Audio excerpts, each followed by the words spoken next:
الحمد لله نحمده ونستعينه ونستغفره ونؤمن به ونتوكل عليه ونعوذ بالله من شرور أنفسنا ومن سيئات أعمالنا من يهده الله فلا مضل له ومن يضلله فلا هادي له وأشهد أن لا إله إلا الله وأشهد أن محمدًا عبده ورسوله اللهم صل على محمد وعلى آل محمد كما صليت على إبراهيم وعلى آل إبراهيم إنك حميد مجيد اللهم بارك على محمد وعلى آل محمد كما باركت على إبراهيم وعلى آل إبراهيم إنك حميد مجيد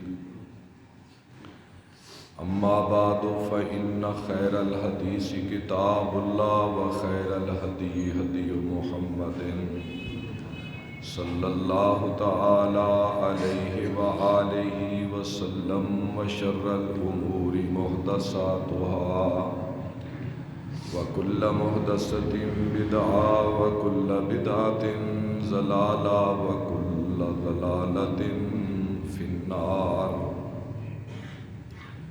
واذكروا نعمة الله عليكم إذ كنتم أعداء فألف بين قلوبكم فأصبحتم بنعمته إخوانا سبحان ربك رب العزة عما يصفون وسلام على المرسلين والحمد لله رب العالمين.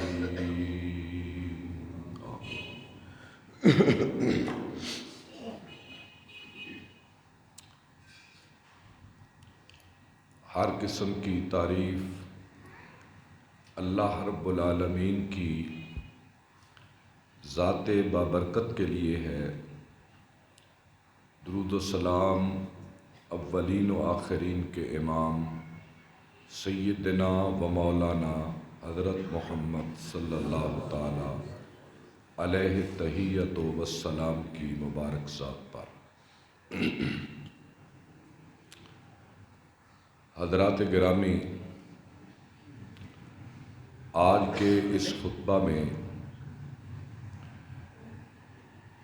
میں آپ حضرات کی خدمت میں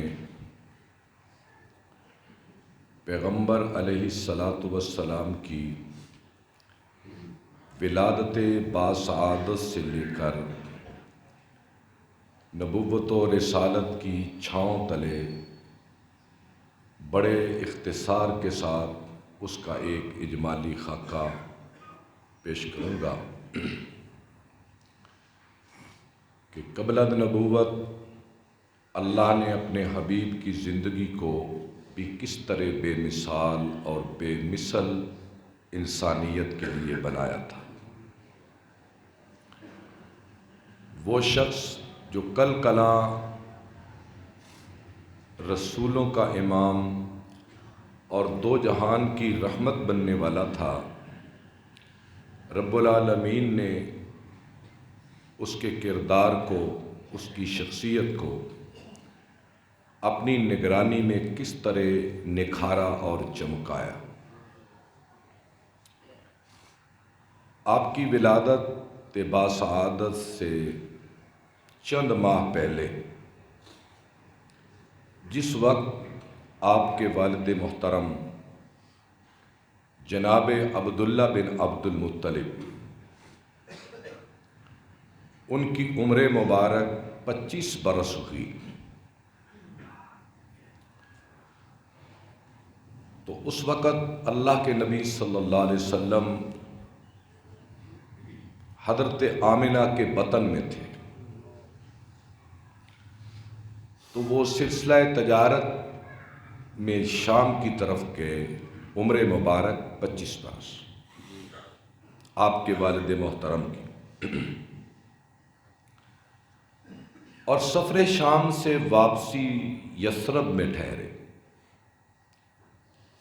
جس کا بعد میں نام مدینۃ الرسول پڑا۔ پہلے اس کا نام یثرب تھا، اور یہ مدینہ یا یثرب وہ کاروانی راستہ جو مکے سے شام کی طرف جاتا تھا، یعنی وہ راستہ جس پر کارواں چلتے تھے، تجارتی قافلے چلتے تھے، وہ یثرب کے پڑوس سے گزرتا تھا، اور مدینہ مکے سے لے کر شام تک ان چند بستیوں میں سے یا شہروں میں سے ایک تھا جو اس کاروانی راہ پر ایک بڑا قصبہ، ایک بڑا شہر تھا۔ لوگ یہاں آ کر ٹھہرتے، پھر راستے میں چلتے۔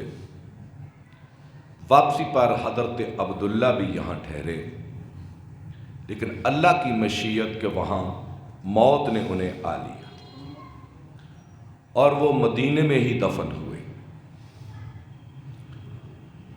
سیرت نگاروں نے اس موقع پر چند اشعار لکھے ہیں کہ جب حضرت آمنہ کو جناب عبداللہ کی وفات کی خبر ملی تو آپ اندازہ کریں کہ جن کی عمر 25 برس تھی تو حضرت آمنہ کی عمر اس وقت 20 برس کے لگ بھگ تھی۔ تو اس عالم میں ایک عورت کے شوہر کا وفات پا جانا، جب اس کے پیٹ میں بچہ ہو تو اس پر صدمے کی کیا کیفیت ہوتی۔ تو حضرت آمنہ نے چند اشعار کہے اپنے شوہر کی جدائی پر، اس کی موت پر، جس کا ترجمہ یہ ہے: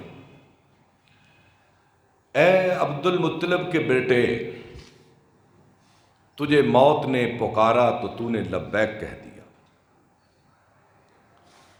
اور تو بانگ و خروش کے درمیان آسودہ لحد ہو گیا،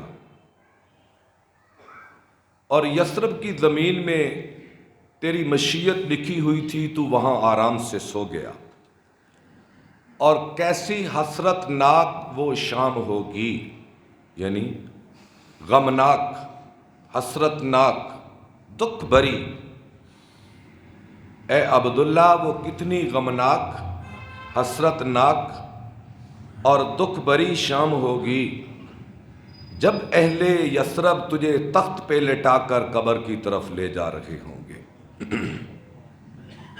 اور اے عبداللہ، عبد المطلب کے بیٹے اور بھی ہیں، لیکن جس طرح تیری شخصیت میں جود و سخا، سخاوت، نرم دلی اور کرم بھرا گیا تھا، عبد المطلب کی کسی اور بیٹے میں یہ نہ ہے، مگر میں بھی خوش ہوں اللہ کے اس فیصلے پر جو اس نے میرے لیے اور میرے وطن میں جو ہے اس کے لیے کیا۔ کیسے غمناک، درد بھرے، حسرتوں بھرے یہ حضرت آمنہ کے الفاظ جو انہوں نے جناب عبداللہ کے لیے کہے۔ با اختلاف روایات 4 ماہ، 6 ماہ، 3 ماہ، یہ روایات کا اختلاف ہے۔ جناب عبداللہ کی وفات کے بعد، جناب عبداللہ کی وفات کے بعد عام الفیل، عام عربی میں سال کو کہتے ہیں عین کے ساتھ، اور فیل کا معنی ہاتھی، ہاتھیوں کا سال۔ جس سال میں آپ پیدا ہوئے، آپ کی پیدائش سے 50 دن پہلے ابرا آیا تھا، جس نے کعبے پہ حملہ کرنے کی نیت سے نکلا۔ اللہ نے ان ہاتھیوں کو ابابیلوں کے ہاتھوں سے مروا دیا۔ بڑا اہم واقعہ تھا اور پورے عرب میں معروف تھا۔ تو اس سال کا نام ہی عرب جب لیتے تو عام الفیل کہتے، یہ عام الفیل تھا اور سوموار کا دن تھا، جسے فارسی میں دوشنبہ کہتے ہیں۔ دوشنبہ سوموار کا دن 9 ربیع الاول یا 12 ربیع الاول با اختلاف روایات، 9 ربیع الاول یا 12 ربیع الاول، 22 اپریل 571 عیسوی۔ فجر کے بعد، فجر کی صبح صادق میں ایک کاذب ہوتی ہے جو فجر کی اذان سے پہلے، وہ صبح کاذب کہتے ہیں، اور جو فجر کی اذان سے لے کر طلوع آفتاب تک اس وقت کو ہم صبح صادق کہتے ہیں۔ صبح صادق میں 22 اپریل 571 عیسوی عام الفیل سوموار کا دن اللہ کے نبی صلی اللہ علیہ وسلم بصد انداز یکتائی، بصد انداز یکتائی، بغایت شان زیبائی، امی بن کر امانت آمنہ کی گود میں آئی۔ تو اس طرح حضور نبی پاک صلی اللہ علیہ وسلم آپ پیدا ہوئے۔ یہاں بہت ساری روایات بیان کی جاتی ہیں، حضرت آمنہ نے اپنے جسم سے ایک نور نکلا، وہ دیکھا، اور فارس کے آتش کدے بجھ گئے، اس کے مینار گر گئے۔ یہ روایات ہیں، لیکن اس درجے کی اور صحت کی نہیں ہے کہ انہیں بھرپور بیان کیا جائے۔ خیر، آپ جب پیدا ہوئے تو یقیناً پیدا ہوئے تو باپ کا سایہ اٹھا دیا گیا، بڑھنے لگے تو مادر و ام ہو گئے جدا، یوں بڑھتے گئے سائے اٹھتے گئے، بے سایہ کر دیا گیا یوں سایہ دار کو۔ یہ سایہ اٹھ گیا۔ عرب کے شہروں میں یہ رواج تھا، بالخصوص ان خاندانوں میں اور ان گھرانوں میں جو خوشحال ہوتے، کہ ان کے نومولود بچے دیہاتوں میں چلے جاتے، انہیں دودھ پلانے والیاں دیہاتوں میں لے جاتی، بدویانہ زندگی، دیہاتی زندگی میں لے جاتی، اور ان کے والدین ان دودھ پلانے والی عورتوں کو داد و دہش دیتے، مال و متاع دیتے، نوازتے، پیسے دیتے کہ وہ ان کے بچوں کو دودھ پلاتی اور خالص عربی زبان سکھاتی، چونکہ کوئی بھی زبان دیہاتوں میں خالص ہوتی ہے۔ ہم پنجابی ہیں، پنجابی بولتے ہیں، شہری لوگوں کی پنجابی کبھی خالص نہیں ہوگی اور نہ کبھی پختہ ہوگی، کیونکہ شہروں میں تہذیبوں کا امتزاج ہوتا ہے، باہر سے لوگ آتے ہیں مختلف، مثلا حافظ آباد ہے، یہاں سندھی بھی آئے گا، بلوچی بھی آئے گا، ہندی بھی آئے گا، پٹھان بھی آئے گا، پشتون بھی آئے گا، اردو بولنے والا بھی آئے گا۔ تو شہر کی ہم پنجابی بھی بولیں تو اس میں بہت سارے الفاظ مل جائیں گے اور زبانوں کے، لیکن دیہاتوں میں چونکہ تہذیب کا امتزاج کم ہوتا ہے، مختلف تہذیبوں کا، ایک ہی تہذیب چلتی ہے اور خالص زبان دیہاتیوں کے پاس ہوتی ہے۔ مکہ چونکہ شہر تھا اور مکے کی زبان کے اندر بھی اور بہت سارے الفاظ تھے، اور گرد و پیش میں دیہات میں خالص عربی زبان تھی۔ ایک تو خالص ٹھوس پکی زبان سکھانے کے لیے، اور ایک دیہاتوں کی کھلی فضا، وہاں کھانا پینا اور رہنا، بچہ بڑی جلد اعصابی مضبوطی اور گٹھیلا اور کڑیل جوان ہونے کی طرف بڑھتا ہے۔ یہ اس لیے مکے کے خوشحال سردار ان کے بیٹے دیہاتوں میں دودھ پلانے والی لے جاتی، اور وہاں وہ کھلی فضاؤں میں کھیلتے پلتے جوان ہوتے۔ تو اس سلسلے میں دیہاتوں کی عورتیں مکے کا رخ کرتی۔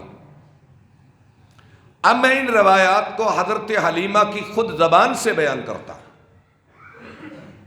تاریخ میں، روایات میں حضرت حلیمہ خود بیان کرتی ہیں کہ جب ایک بچے کا دودھ چھوڑا دیتی ہم، تو ایک نئے بچے کی تلاش میں ہم نکل جاتی۔ میں اور میری سہیلیاں مکے کی طرف نکلی کہ کوئی دودھ پلانے والا بچہ مل جائے، ہم اسے پلائیں، اور ہماری معاش کا ذریعہ یہ تھا، اور یہ قحط کا زمانہ تھا، اور قحط اتنا تھا کہ کوئی سبزہ نہیں تھا جسے ہماری بکریاں اور ہماری اونٹنیاں چرتی، پھر ان کے تھنوں میں دودھ اترتا اور ہم دودھ پیتے اور عورتوں کے سینوں میں بھی دودھ اترتا۔ ایسا قحط تھا، چراگاہیں ویران پڑی ہوئی تھی، کوئی چشمہ نہیں تھا، سب سوکھ چکے تھے، پانی کی کمی، خوراک کی کمی، جانوروں کے لیے، انسانوں کے لیے، جانور اور انسان مر رہے تھے۔ یہ قحط کا زمانہ تھا جب نبی پاک صلی اللہ علیہ وسلم اس دنیا پر تشریف لائے، مکے اور اس کے گرد و پیش میں۔ حضرت علیمہ کہتی ہیں کہ میں جس سواری پہ سوار تھی اور میرے پاس ایک بچہ تھا، اور دوسری سواری پر میرا شوہر حارث، جس کا نام، جس کی کنیت تاریخ نے ابو کبشہ لکھی، وہ سوار تھا۔ میں اور میرا شوہر اور میری سہیلیاں اور ان کے نگران، ہم چلے سوئے مکہ بچے کی تلاش میں۔ تو میری سواری اتنی لاغر، اتنی کمزور بھوک کی وجہ سے کہ قافلے سے اتنی دور رہ گئی کہ میری ہم سفر سہیلیاں کہنے لگیں کہ حلیمہ اپنی سواری کو تیز چلاؤ تاکہ منزل پہ جلد پہنچ جائیں۔ ہم گئے اور مکے سے باہر ہم نے ڈیرا ڈالا، پڑاؤ ڈالا، اپنی سواریاں اتاری اور وہاں پڑاؤ ڈالا، مرد حضرات پڑاؤ میں، اور جو میرے پاس بچہ تھا دودھ پینے والا، رات بھر ہم اپنے ڈیرے پہ رہے اس پڑاؤ میں، اور ساری رات بچہ دودھ کے لیے بلبلاتا رہا، روتا رہا، چیختا رہا، چلاتا رہا، لیکن میرے سینے میں دودھ ہی نہیں تھا، میں اسے دودھ کہاں سے پلاتی، اور نہ ہماری اونٹنی، اس کے تھنوں میں دودھ تھا کہ ہم دھو کر اس بچے کو وہ پلاتے۔ رات ساری وہ بچہ بلبلاتا رہا بھوک سے، لیکن ہم کیا کرتے؟ ہمارے پاس کوئی سامان نہیں تھا۔ ہم نکلی، مکے کی گلیوں میں پھری، میری سہیلیوں نے بچے لے لیے، اور حضرت آمنہ کے گھر کے دروازے پہ بار بار عورتیں جاتی، جب پتہ چلتا کہ اس کا باپ نہیں ہے تو عورتیں واپس چلی جاتی۔ اور دن کے پہلے پہر میں بھی گئی، لیکن میں بھی واپس لوٹ آئی کہ جو یتیم ہے اس کا دادا ہمیں کیا دے گا، اگر باپ ہوتا تو ہمیں نوازتا۔ اس وجہ سے ہم بار بار سب چھوڑ کر محمد کو چلی آتی۔ آخر کار جب شام ہوئی تو مجھے کوئی بچہ نہ ملا، میں نے یہ سمجھ کر کہ چلو کوئی نہیں تو یتیم کو ہی لے جاتے، میں نے محمد صلی اللہ علیہ وسلم کو اپنے گود میں لیا اور اپنے پڑاؤ میں چلی گئی۔ جب میں اپنے پڑاؤ میں پہنچی تو میں نے اپنے اس بچے کو، یعنی محمد عربی صلی اللہ علیہ وسلم کو، اپنے سینے کے ساتھ لگایا تو میرا سینہ دودھ سے امڑ پڑا۔ ابن اسحاق نے لکھا ہے کہ میرا سینہ امڑ پڑا، اور محمد صلی اللہ علیہ وسلم نے سیر ہو کر دودھ پیا، پیٹ بھر کے دودھ پیا، اور اس کے بعد میں نے اس دوسرے بچے کو بھی اسی طرح دودھ پلایا، اس نے بھی سیر ہو کر پیٹ بھر کے دودھ پیا۔ اور میں نے یہ ذکر اپنے شوہر سے کیا تو میرے شوہر نے کہا کہ یہ تو معاملہ کچھ اور لگتا ہے۔ میں تو یہ کہوں گا کہ یہ نبوت کی تمہیدی نشانیاں تھیں، جیسے ابرا کے قافلے کو یہاں سے رسوا کر کے نکالنا، یہ بھی نبوت کی تمہیدی نشانی تھی کہ دنیا والوں سن لو۔ حالانکہ اس وقت اہل ایمان کا کعبہ کعبۃ اللہ نہیں تھا، اہل ایمان کا کعبہ جب حضور پیدا ہوئے تو بیت المقدس تھا، کعبۃ اللہ یہ اہل ایمان کا کعبہ نہیں تھا، اور اس کے متولی مشرک تھے۔ باوجود اس کے کہ اس کے متولی مشرک تھے، اللہ نے انسانیت کو دکھایا کہ میں نے اس کعبے کی حفاظت کی ہے، اور یہ بھی ابتدائی نشانی تھی نبوت کی کہ اگر کل کلاں کوئی شخص کھڑا ہو کر یہ کہے کہ میں نبی بن گیا ہوں تو یہ کوئی اچنبھی بات نہیں ہوگی۔ یہ کوئی تعجب والی بات نہیں ہوگی، کیونکہ کعبے کے گرد اللہ کی رحمتیں برس رہی ہیں، اور پیدا ہونے والا انسان جو ہوگا وہ اس کعبے کے گرد اپنی دعوت کا آغاز کرے گا۔ حضرت حلیمہ کہتی ہیں پھر یہ قافلہ چلا بنی سعد کی حویلیوں کی طرف۔ یہ بنی سعد کے لوگ تھے، حضرت حلیمہ سعدیہ کہتے ہیں نا، سعد ان کے قبیلے کا نام تھا، بنی سعد، حلیمہ سعدیہ۔ ہم اپنے قبیلے کی طرف چلی تو میں نے اپنے اس بیٹے کو اپنی جھولی میں گود میں لیا اور اپنی اسی لاغر، کمزور، نحیف، ناتواں، تھکی ہوئی، سست رفتار اپنی سواری پہ بٹھایا۔ جب میں نے اس کی مہار کھینچی تو سارے قافلے سے آگے گزر گئی، اور اتنی تیز چلی کہ قافلے کو کاٹ کر ایک لمبا سفر آگے فاصلہ کر گئی۔ تو میری وہی سہیلیاں پیچھے سے آواز دینے لگیں کہ اے حلیمہ تیری اس لاغر اور کمزور سواری کو کیا ہوا؟ سواری بدل لی ہے یا وہی ہے؟ سواری بدل لی ہے یا وہی ہے؟ تو اس وقت یہاں تو خطیبانہ الفاظ میں کہہ دیتے ہیں کہ میں نے سواری نہیں بدلی، میں نے سوار بدلا ہے۔ یہ اپنے الفاظ ہیں، تاریخ اس کی تائید نہیں کرتی۔ حضرت حلیمہ نے پھر اپنے شوہر سے کہا اے ابو کبشہ، اس بیٹے کا معاملہ کوئی خاص لگتا ہے، اس بچے کا۔ ہم اپنے گھر پہنچے، اپنے جگہ پہ پہنچ گئے، تو یہ وہ زمانہ تھا کہ جب کوئی چراگاہ نہ تھی، کوئی سبزہ نہ تھا، پہاڑوں کے سر خشک ہو چکے تھے، چشمے ابلنے والے خشک ہو چکے تھے، ان کے سوتے بھی خشک ہو چکے تھے، اور کوئی سبزہ نہیں تھا۔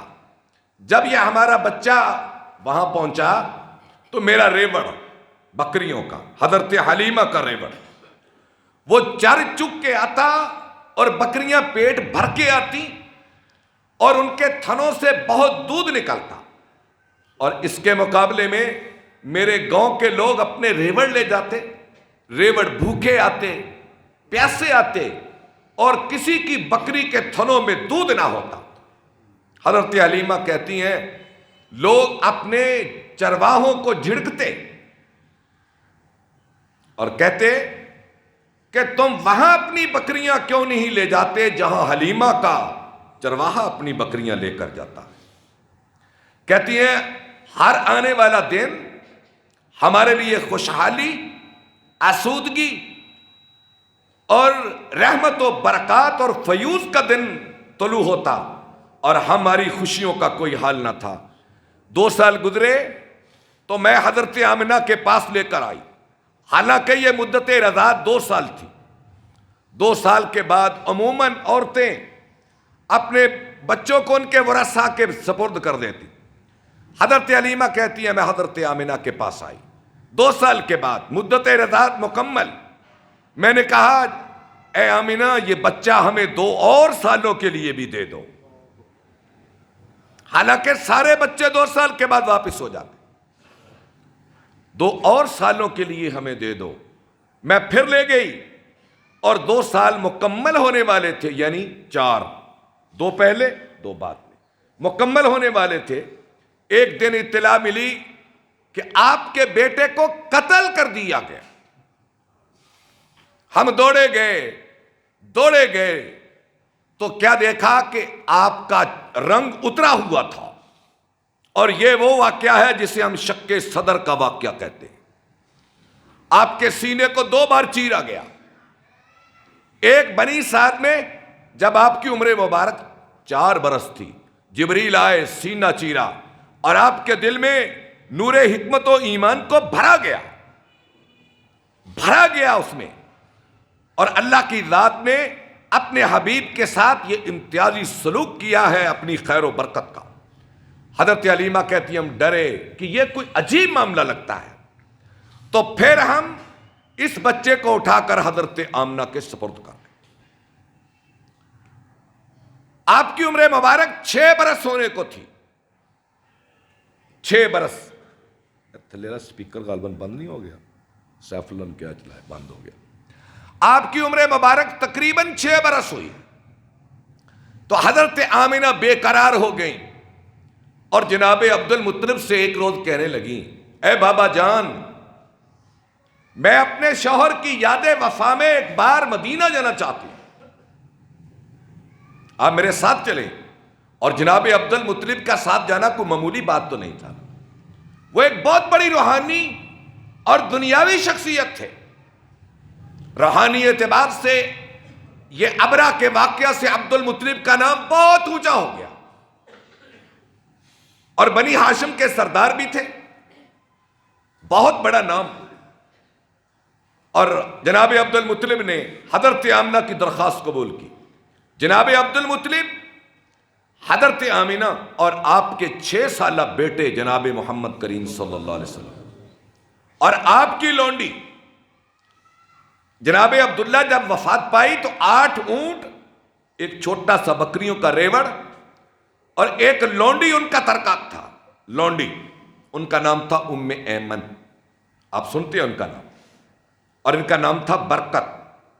اور ام ایمن، یہ ام ایمن وہی ہے جس سے حضور نے حضرت زید بن حارثہ کا نکاح کیا، اور اس کے بطن سے حضرت اسامہ پیدا ہوئے، اسامہ بن زید، یہ ام ایمن کے بطن سے تھے۔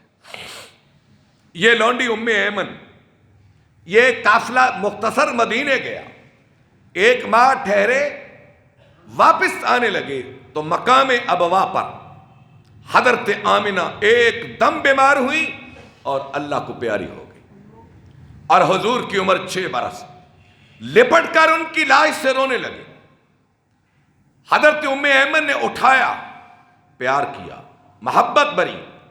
حضرت عبد المطلب نے اپنی جھولی میں بٹھایا، دادا کی کفالت میں آ گئے، اور مدینے سے مکے کا سفر حضرت عبد المطلب نے حضور کو اپنی جھولی میں بٹھا کر کیا، اور دادا نے اتنا پیار دیا اپنے اس پوتے کو، اور نام بھی حضور کا عبد المطلب نے رکھا ہے۔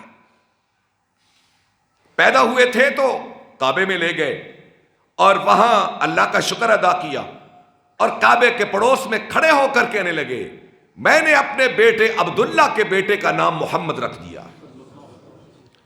اور محمد نام عرب میں مروج نہیں تھا۔ آپ دیکھ لیں جتنے بھی صحابہ ہیں، بنی ہاشم کے، بنی امیہ کے، یا قریش کی دیگر شاخوں کے، آپ کو محمد نام نظر نہیں آئے گا۔ عبد العزیٰ ہے تو خالد ہے، ولید ہے تو امیہ ہے، عباس ہے تو حمزہ ہے، حارث ہے تو نعمان ہے۔ یہ نام عرب میں مروج نہیں تھا، معروف نہیں تھا۔ عبد المطلب کے ذریعے یہ نام میرے اللہ نے رکھوایا ہے۔ اور ایک شاعر نے لکھا ہے، وَشَقَّ لَهُ مِنْ اسْمِهِ لِيُجِلَّهُ فَذُو الْعَرْشِ مَحْمُودٌ وَهَذَا مُحَمَّدٌ، کہ اللہ نے اپنے حبیب کا نام اپنے نام سے نکالا۔ فَذُو الْعَرْشِ مَحْمُودٌ، عرش والے کا نام محمود ہے، وَهَذَا مُحَمَّدٌ، اور فرش والے کا نام خدا نے محمود سے محمد نکال کے رکھ دیا۔ محمد کا معنی جس کی بہت تعریف کی جائے، اور انسانیت نے جتنی تعریف محمد کی ہے، آج تک کوئی انسان دنیا میں پیدا نہیں ہوا جس کی اتنی تعریف کی گئی ہو۔ یہ درود پاک حضور کی تعریف ہے، اور درود پاک کی جو اتنی نصیحت کی گئی ہے، اور جو اس کی اتنی فضیلت بیان کی گئی ہے کہ جب بھی آپ کا نام آئے تو یہ پڑھنا ہے، یہ بھی حضور کی تعریف ہے۔ اس میں بھی حضور کا مقام ہے، اس میں بھی حضور کی تعظیم و توقیر، اور اس میں بھی حضور سے اظہار محبت و پیار ہے۔ اسی لیے آپ نے فرمایا، جو میرا نام ذکر کیا جائے درود نہ پڑے تو دنیا کا بدترین بخیل وہ ہے۔ آپ کی اتنی تعریف کی گئی۔ خیر، جناب عبد المطلب کے لیے طلوع آفتاب کے ساتھ کعبے کے پاس ایک فرش بچھایا جاتا، تخت نہیں ہوتا، بڑا قالین سمجھ لو، بڑا قالین بچھایا جاتا، ان کی روحانی اور مادی شخصیت کی بنیاد پر، اور کعبے کے معاملات کی نگرانی کرتے، دیکھتے، اور اس وقت جناب عبد المطلب کے 9 بیٹے تھے اور 10ویں عبداللہ وفات پا چکے تھے. اور سردار ہو تو ایسا. انہوں نے کہا تھا جب زمزم کو کھودا تو ان کا ایک بیٹا تھا, کہنے لگے یا اللہ مجھے 10 بیٹے دے. تو عبداللہ کی قربانی کا واقعہ آپ سنتے ہیں. وہ بھی کچھ سردار ہوتا ہے جس کا ایک بیٹا ہو. اس قبائلی زندگی میں, اس جتھوں کی زندگی میں, لڑائیوں کے زمانے میں, جنگوں کے زمانے میں وہ بھی کچھ سردار ہوتا ہے جس کا ایک اللہ نے 10 بیٹے دیے. اور ایک فوت ہو گئے, بعد نے لکھا 12 بیٹے تھے. اگر 12 ہو تو 11 صبح ان کے ارد گرد بیٹھ جاتے آپ کے جناب عبد المطلب کے. اور کسی بیٹے کی جرت نہیں تھی کہ عبد المطلب کے لیے بچھائے ہوئے فرش اور تخت پر کوئی برابر بیٹھ سکے. لیکن عبد المطلب کا حضور سے پیار اتنا, آپ کی عمر 7 برس 6.5 برس 8 سال میں تو وفات پا گئے. یہ 2 سال حضور اپنے گھر سے نکلتے اور اپنے لاابالی پن میں سیدھے آتے اور حضرت عبد المطلب کے ساتھ بیٹھ جاتے. اور ان کے چچا یا تایا سب ان کو روکتے آنکھوں کے اشاروں سے, ہاتھ سے, بیٹا نہ بڑھو یہ عبد المطلب کی مسند ہے, آگے نہ بڑھو بیٹا یہ عبد المطلب کی نشست ہے. تو عبد المطلب کہتے چپ رہو, ہذا ابنی وابن ابنی, اسے میری جھولی میں بٹھا دو, یہ میرا بیٹا ہے, میرے بیٹے کا بیٹا ہے. عبد المطلب جھولی میں بٹھا کر انہیں سونگتے, انہیں چومتے, انہیں پیار دیتے, محبت دیتے. عمر مبارک 8 برس ہوئی تو جناب عبد المطلب جن کا نام شیبہ تھا وفات پا گئے. اور روایات میں لکھا ہے حضور ان کی جنازے میں شریک ہوئے تو آپ اونچی اونچی رو رہے تھے. عبد المطلب نے ابو طالب کو بلایا. ابو طالب ان کے سکے تایا تھے. حضرت عبداللہ اور ابو طالب کی ایک ماں اور عبد المطلب باپ تھا. عبد المطلب کی اور بیویاں بھی تھیں. اے ابو طالب میں دنیا سے جا رہا ہوں, یہ میرا یتیم بھتیجا تم دیکھتے رہے کہ میں نے اسے کیسی محبت اور پیار دی ہے. میرے باپ میں تیرے سپرد کرتا ہوں. اور ان کے بعد یہ ابو طالب کی کفالت میں نگرانی میں آئے. اور جناب ابو طالب نے 40 سال یا 42 سال, آپ کی عمر 8 برس, ابو طالب کی کفالت میں آئے. آپ کی عمر 10 نبوت میں 50 برس تھی جب جناب ابو طالب نے وفات پائی. یہ 10 نبوت کا عام الحزن کا سال ہے. 40 سال یا 42 سال جناب ابو طالب نے اپنے بھتیجے کی نگرانی اور کفالت کا جو حق ادا کیا, تاریخ ایسی مثال پیش کرنے سے قاصر ہے. جناب ابو طالب نے اپنے موقع پر اس کی بات ہوگی کبھی اپنے ساتھ رکھتے اور شیب ابی طالب میں بند ہوئے تو حضور کے لیے, اور قتل کی دھمکیاں ملی ابو طالب کو تو حضور کے لیے, حضور کی وجہ سے. لیکن ان مشکل حالات میں بھی جناب ابو طالب نے کہہ دیا حتی اوسد فی التراب دفینا, اے بیٹا یہ تیرے اور میرے قتل کی سازشیں کرتے ہیں, اپنے دین کی بات کرتا جا, جب تک ابو طالب کی جان میں جان ہے تیرا ساتھ نہیں چھوڑے گا. حتی اوسد فی التراب دفینا, جب مجھے قبر میں دفن کر دیا جائے تو بعد میں جو ہو وہ ہو, میری زندگی تک تیرا کوئی بال بیکا نہیں کر سکتا. اور پھر وہ سفر شام میں ساتھ لے کر گئے. وہاں راہب کا واقعہ آپ سنتے ہیں, لمبی بات ہے. اس کے بعد جب 15 برس کی عمر ہوئی آپ کی تو آپ نے جنگ فجار میں حصہ لیا. پھر آپ سماجی کاموں میں مصروف ہو گئے, سماجی اور فلاحی کام کرتے. آپ بیواؤں کی خبرگیری کرتے, یتیموں کے ساتھ ہوتے, لاوارثوں کے وارث بنتے, گری پڑی چیزیں لوگوں تک پہنچاتے, بیماروں کی تیمارداری کرتے, بتوں سے نفرت کرتے, لات و عزا و منات کی قسم سننا گوارا بھی نہ کرتے. اور کبھی آپ نے غیر اللہ کے نام کا ذبیحہ نہ کھایا، شراب سے نفرت کی، پوری حیاداری کے ساتھ رہے، بڑھتے گئے، جوانی بڑھتی گئی، آپ کی تجارت، آپ کی جفاکشی، آپ کی مزدوری، بکریاں چرانا، آپ کی امانت داری کے نغمے پورے مکے میں کہے گئے تو حضرت خدیجہ نے پیغام نکاح بھیج دیا، اے محمد میں تو اس تلاش میں تھی اور تو میرا گوہر گم گشتہ ہے جسے میں تلاش کر رہی تھی۔ ان کے قافلہ تجارت کے ساتھ سفر کیا تو ان کے غلام میسرہ نے جو حضور کی باتیں بتائیں اور عبداللہ بن ابی الحمصہ کی بات لوگوں کو یاد تھی مکے میں کہ جس نے حضور سے 3 دن کے لیے وعدہ کیا تھا، آپ 3 دن تک اسی جگہ پہ کھڑا رہے اپنے وعدے کی وفا کے لیے۔ امانت داری بڑھتی گئی اور یہاں تک آپ کی امانت داری بڑھی کہ حجر اسود کو نصب کرنے کی ثالثی بھی حضور کے حق میں آئی۔ آپ نے حجر اسود کو نصب کر کے پیغام دے دیا کہ آج کے بعد یہ شخص تمہاری قسمتوں کے فیصلے کرے گا، یہ فیصلے کرے گا۔ اور اس کے بعد حضور نبی پاک صلی اللہ علیہ وسلم معاشرے میں پھرتے اور زمانے کی کتابوں کو دیکھتے، زمانے کے صحیفوں کو پڑھتے، انسانوں کے چہروں کو پڑھتے، گہرائی سے مطالعہ کرتے، غور و فکر کرتے، اور اسی غور و فکر کا نتیجہ نکلا کہ آپ غار حرا میں جا پہنچے اور وہاں آپ غور کرتے، الہی یہ کائنات کیا ہے، یہ زمین و آسمان کیا ہے، یہ انسان کے آنے کی ترتیب، یہ اس کی پیدائش، اس کی قبر، اس کی موت، اس کی زندگی، اس نے کہاں جانا ہے۔ اے خالق تیری معرفت کیسی ہے، تو کتنا بڑا ہے، تیری کبریائی کیا ہے۔ فطرت سلیم حضور کو اس تدبر و تفکر کے راستوں پر غار حرا میں جا پہنچا۔